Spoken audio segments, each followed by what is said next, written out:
if you say that a black man cannot be Jew, that is anti-Semitic. If you say a black man cannot be Jew, that is anti-Semitic. If you are a white Jew and you say only white people can be Jew, that is anti-Semitic. Africa has perhaps hundreds of millions of people with this identity right now of being from the people of Israel. If you look now, you're seeing people who are most likely the descendants of those slaves who kept true. I like to bring up a few specific examples because they're going to be game changers. One of them wrote letters to Israel when it became a state. And they said, we're Israelites out in Africa. All descendants of the Jewish people from around the world were able to move to Israel. So they said, we are also. And everyone kind of laughed at them, like I said. And a few people took it serious and went out there and started studying them, learned about their culture. And a professor from Duke University went out there and did DNA testing on them. And he showed not only do they share Semitic genes from people who were in Yemen and back to the Middle East, these gentlemen, a large percent of them, have the Y chromosome to be Kohanim, to be priests. Now, if anyone who doesn't know, a priest is a specific family clan of the nation of Israel who come from Aaron, the brother of Moses, who was the first priest. And anyone descended from Aaron has the status title priest. And we found that these men in this village in South Africa called Lemba, L-E-M-B-A, carry this genetic marker to let us know that they share the same as from the Sephardic and the Ashkenaz and the population of the people in Israel today. They share the same exact DNA marker. That's mind-blowing. So everyone kind of got humbled a little bit who laughed at them and said, now what? Now what do we do about this? This could have tremendous implications. Another area in Africa you have something big happening is in Nigeria. You have the Igbo people, or Igbo, pronounced either way. There's 40 million of them, also Christians, like I spoke about before, how that could happen to the children of Israel very easily. But also a lot of them are now coming out and converting back or adopting the rules of the Torah without all the paganism that they've been practicing for hundreds of years.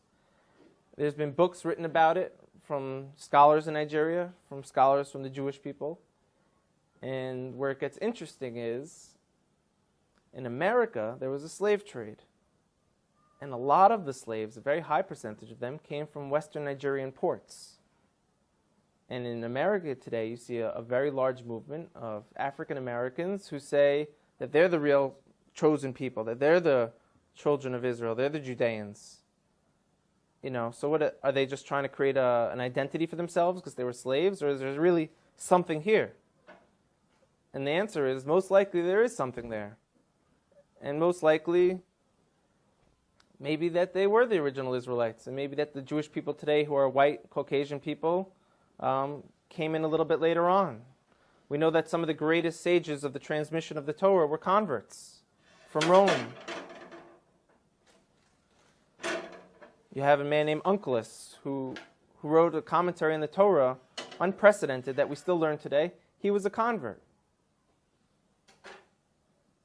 Some of the largest pillars on the transmission today were Roman converts. So here we are, we're Caucasian Jewish people, and now you have people in Africa saying that they're the real people of Israel. It can't be ruled out at all. I want you to think about something. If Jesus is black, and the Bible only felt it necessary to mention that in Revelations, it's probably because he was no different to everybody else. You all have a history, a long history of where you started and began. Yep. And where you migrated across. Yep. Now, I know that there has been some talks about the validity of being one of the tribes of Israel. Yep. And I know there have been those who've come into Africa, whether it's doing research or checking with you all's story, trying to see whether or not they could debunk whether or not the story is true or not. But they find that it's true that you all have a long history, a lineage of Yes. being, the tribe of Israel. Yep. Look, it's common when such an interesting story comes up for people to doubt it, and others outright dismissed it, and others came to verify. And part of those who came to verify came and did DNA, selecting people from the Lemba tribe. And we were genetically tested, and it came out that we possess a Kohanim gene prevalent in male Lemba that is more concentrated than Jews from Europe, for example. So that put paid to those who doubted our story. Now they are no longer claims. This is the truth. It's the truth. Yeah. Yes. Now, there's talks that whether the Igbo or the Yoruba over in Nigeria, Cameroon area, to the west of Africa, are also have some connection with the Bantu language.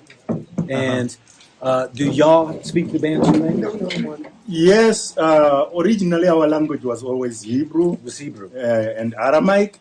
But when we settled in here, we adopted the language of the people we lived among. If you have any sort of natural hue, go and do a DNA test and see if you have the same Y chromosome.